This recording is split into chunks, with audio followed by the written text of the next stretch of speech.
some of us can anticipate living more years in retirement than we actually spent working. And because of that, it requires that we spend some time planning.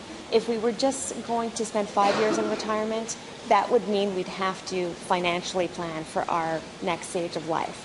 But because we're spending 25, 30, some of us longer in retirement, that means we need to think a lot more about who we're going to spend our time with, how are we going to spend our days, how this is going to influence our marriages.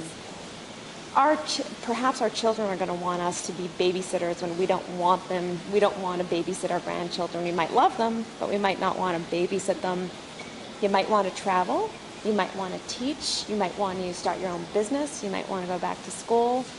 You might want to continue working.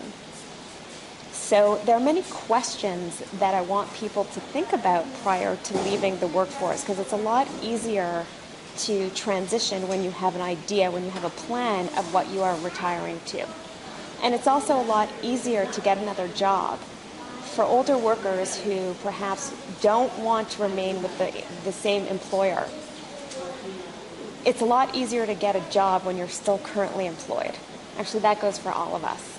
So what is it that you want to do? Maybe you want to actually stay on in a different capacity. Maybe you want to reduce your work week to 3 days as opposed to 5. Have you thought about negotiating that with your employer? It's a lot easier to negotiate when you're still working than it is once you leave.